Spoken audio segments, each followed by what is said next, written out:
She blocked my driveway again. This time with her shiny white SUV parked right across the gate like she owned the road. I walked out, still holding my coffee, and said, "Karen, you're on my property again." She crossed her arms, chin high. "You don't own this land, Robert. The law does. You're violating community parking codes." I looked at her, calm but boiling inside. "There's no HOA here, Karen.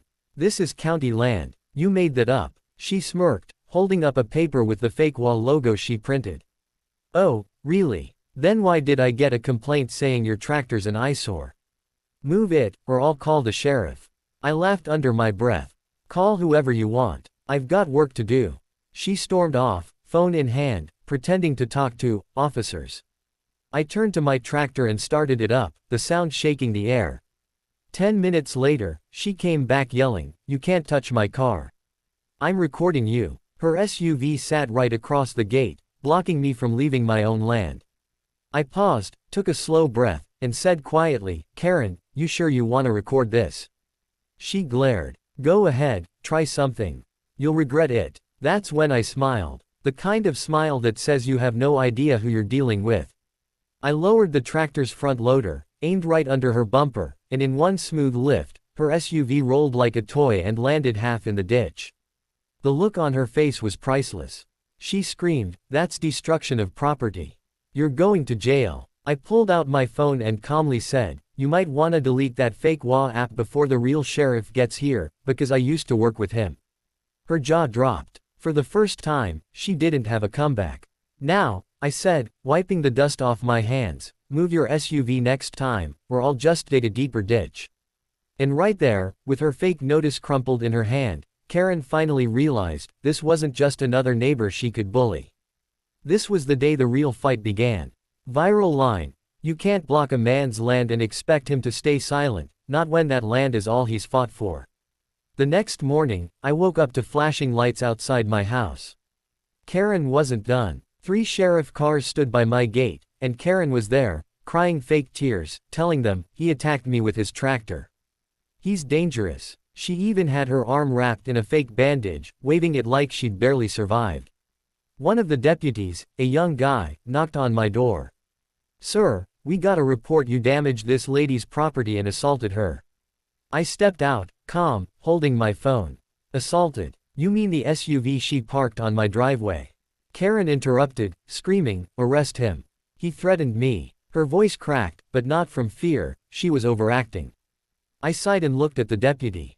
"Check this out." I opened my security camera feed on my phone and played the clip, the one showing her parking across the gate, taunting me, and then me lifting the SUV without touching her once. The deputy's face changed immediately. "Ma'am," he said, turning to her, "you said he hit you." Karen froze. He almost did." I feared for my life.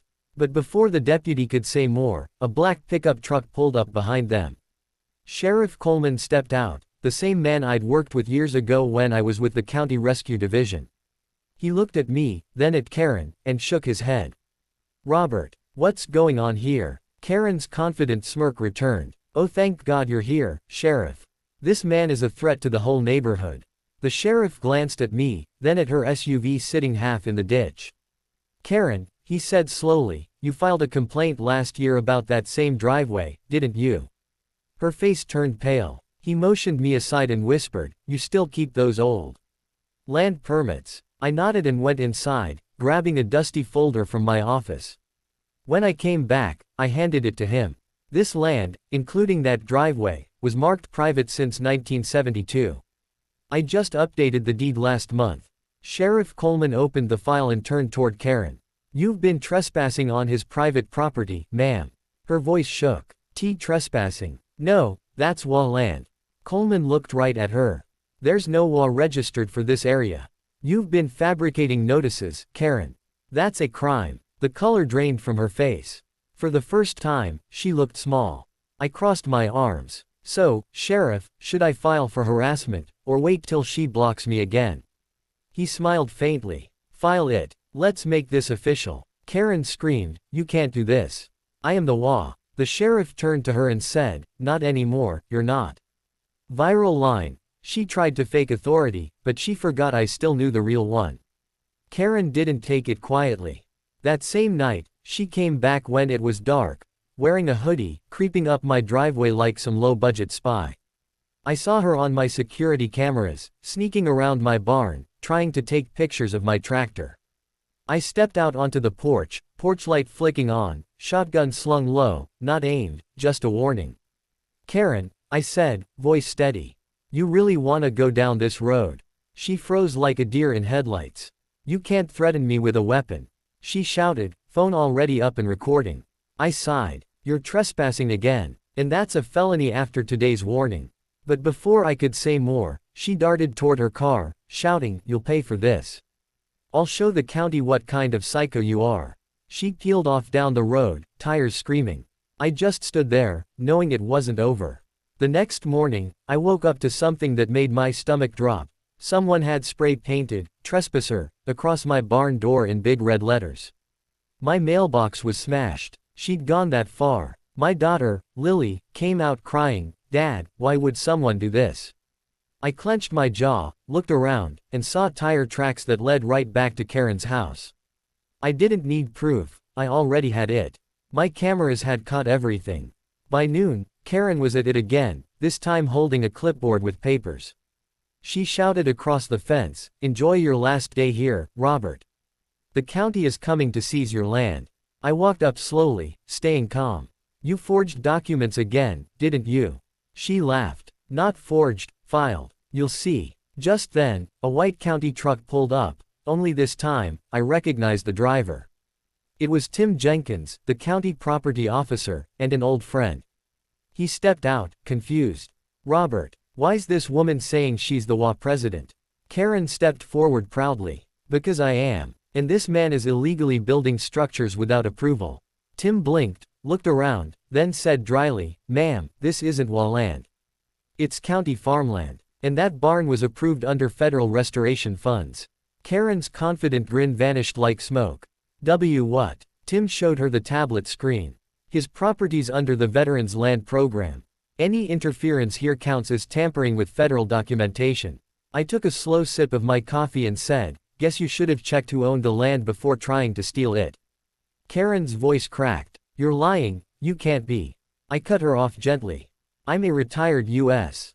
Army engineer, ma'am. This land was my father's.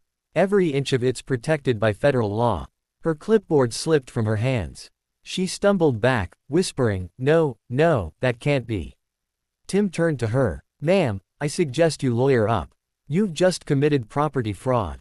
And as Karen backed away, shaking her head, I said quietly, "You wanted a war over land, Karen. You picked the wrong soldier." Viral line. She thought I was just a farmer, but this farmer builds battlefields. That afternoon, everything started spinning out of Karen's control. Word spread fast through the neighborhood. People had seen the sheriff cars, the county truck, and now whispers filled the street. Some neighbors stood outside watching as Karen sat on her porch, pacing and talking on her phone, probably trying to convince someone she was still in charge. By evening, I saw a moving truck stop in front of her house. Not hers, someone else's. The Miller family from up the road had finally decided to move out, and they told me quietly, "We can't deal with her anymore." She threatened to fine us for having Christmas lights up in July. It made me angry, not just for me, but for everyone she'd bullied. I walked back home, and while I was closing my gate, Karen yelled across the street, "You'll regret this, Robert. I have friends in the county office."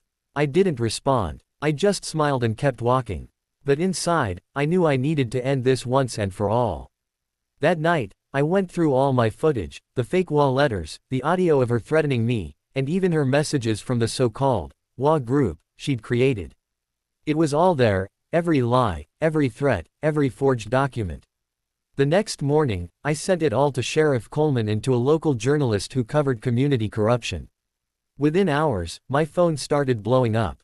The journalist called me, laughing, "Robert, you just handed me the biggest suburban scandal this town's seen in years." Later that day, 2 unmarked police cars pulled up in front of Karen's house. She was still in her robe, coffee in hand, pretending to water her flowers when they stepped out.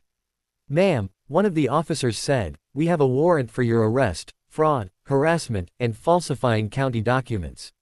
She froze, her face pale as chalk. This is a mistake. I was trying to protect the neighborhood. The officer replied, from what?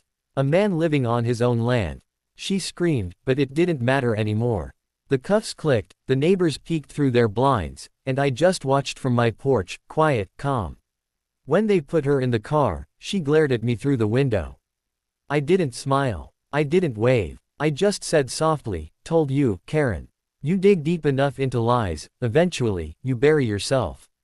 When the car drove off, Lily came running out. Dad, is she gone for good?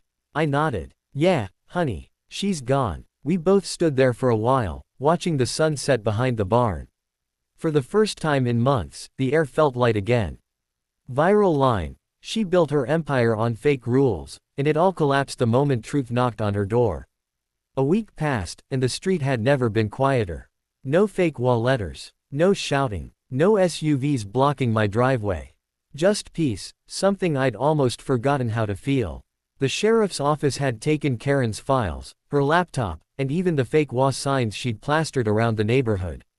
Turned out, she'd been running a scam, collecting fees from half the residents for 2 years. People started coming by to thank me. Old Mr.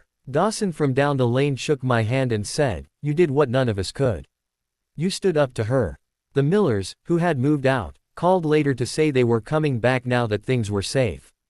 For the first time, everyone felt free again. That evening, I sat on my porch with Lily, watching the sunset paint the sky orange and gold. She leaned on my shoulder and whispered, "Dad, why did she hate us so much?" I thought for a moment. People like her don't hate us, honey, they hate not having control. She nodded, slowly, then smiled. But we didn't let her win. I smiled back. No, we didn't. Because truth always wins in the end. Later that night, I got a call from Sheriff Coleman. "Robert, just thought you'd want to know, Karen's pled guilty. She's facing federal charges for document forgery. Guess her WA career's officially over." I chuckled. Good. Maybe now this neighborhood can finally breathe. After hanging up, I walked down to the barn, ran my hand along the side of my old tractor, and took a deep breath. That machine had started a war, and ended one. I looked at the land around me, quiet, strong, mine. Every fence post, every blade of grass stood like a piece of my father's legacy. I whispered, "This land isn't just dirt. It's family, it's history, and no one takes that away." The wind moved gently through the fields, and for the first time in months, I felt peace settle deep in my chest. Final viral line. She tried to take my land with fake power, but I reclaimed it with real truth. The end.